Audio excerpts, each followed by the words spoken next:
Jamais sans la grâce, une dévotion matinale proposée par l'Église évangélique de la grâce en collaboration avec l'Institut de théologie de Cotonou.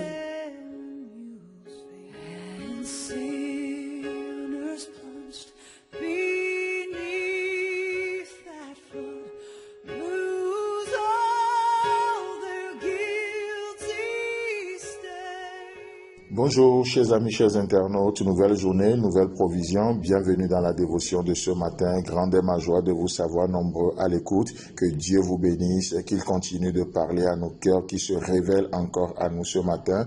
Et c'est notre grande attente que nous avons de cette journée. Oh, si seulement nous pouvons le toucher, si seulement il peut nous toucher ce matin, alors nous réussirons notre journée. Amen. Alors nous continuons ce matin dans notre voyage dans Ruth chapitre 2, le verset 8 que je me fais encore une fois le plaisir de nous lire. Boz dit à Ruth, « Écoute ma fille, ne va pas glaner dans un autre champ, ne t'éloigne pas d'ici et reste avec mes servantes. » Amen. C'est tellement merveilleux ce verset que nous sommes en train de voir depuis un moment. Donc nous avions vu qui est ce personnage Boz et on a vu que c'est un type de Jésus-Christ. C'est un type de Jésus-Christ. On va en revenir tout à l'heure. Et donc Boz va donner des instructions et une première instruction qu'il donne à Ruth, c'est quoi? Écoute. Écoute, on a vu ça et combien c'est important pour le chrétien d'avoir une écoute sacrée. Non seulement il nous exhorte à cela, mais nous voyons que l'amour qu'il a pour nous, l'amour, ce thème affectif qu'il a pour nous, nous donne une identité. L'étrangère, Ruth, va devenir une fille de la maison, ou d'où Boz va l'appeler ma fille. Un thème affectueux. Oh, ce n'est pas son enfant biologique, non, mais c'est un thème affectueux. Boz ne va pas l'appeler par son identité d'autrefois. L'amour de Christ nous donne une nouvelle identité.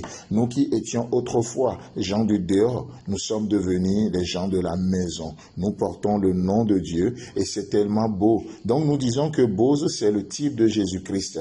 Et lui seul, par son œuvre accomplie à la croix, peut racheter. Et c'est merveilleux de voir que non seulement Christ peut racheter, mais effectivement, il nous a rachetés. Si du moins nous lui avons donné notre vie, il nous a rachetés. Non seulement il nous a rachetés de l'enfer, mais il nous a aussi rachetés de notre vie passée et tout ce que cela renferme.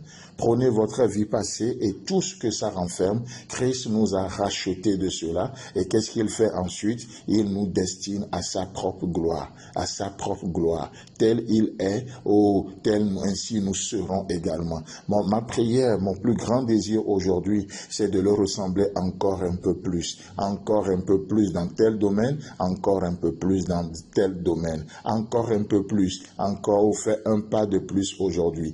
Parce que Christ m'a racheté de ma vie passée et il me destine aujourd'hui à sa propre gloire. Alors que la Bible dit que le péché nous a privés de la gloire de Dieu, nous tous ont péché, ils sont séparés de la gloire de Dieu. Qu'est-ce qui se passe? Dans le rachat de notre Seigneur Jésus-Christ, à la croix, qu'est-ce qui se passe? Christ nous redonne ce dont le péché nous a privés, c'est-à-dire la gloire de Dieu. Et ici, nous trouvons une exhortation qui est très, très merveilleuse. Et vous savez, le jour où nous avons été rachetés par Jésus-Christ, il nous a introduits dans sa famille. La famille de Christ appelée le corps de Christ. J'aime bien cette notion de famille, parce que notre Dieu est un Dieu de famille. Et vous savez, comme dans toute famille, nous avons ainsi des frères spirituels, nous avons des sœurs spirituelles, nous avons des parents dans la foi. Et donc, le fait que Christ nous a pris et nous a introduits dans sa famille, c'est ce que les théologiens appellent le baptême de l'Esprit. Le baptême de l'Esprit. Et cette pensée, nous la voyons dans 1 Corinthiens chapitre 12, le verset 13.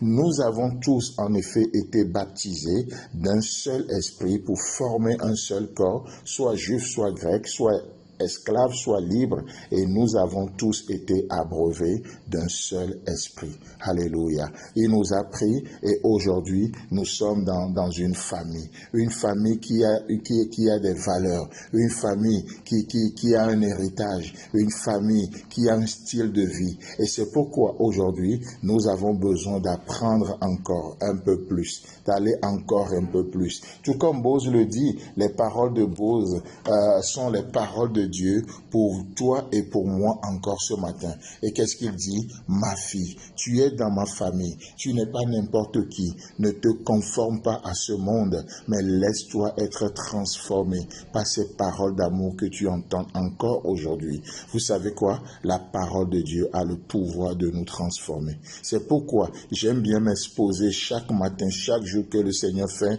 à la parole de Dieu, parce que pour moi, la parole de Dieu, c'est comme notre soleil, et personne ne peut s'exposer au soleil et ne pas être impacté.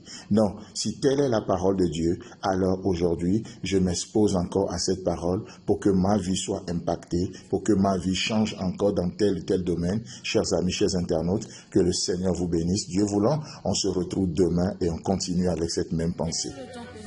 Si vous avez aimé cette dévotion, parlez-en à vos amis. Parlez-leur du message de la grâce et de ce qu'il fait en vous. Pour un sujet de prière, une question ou plus d'informations, contactez-nous. Téléphone 64 88 35 87 ou 96 42 69 05 ou par WhatsApp au 94 75 80 20.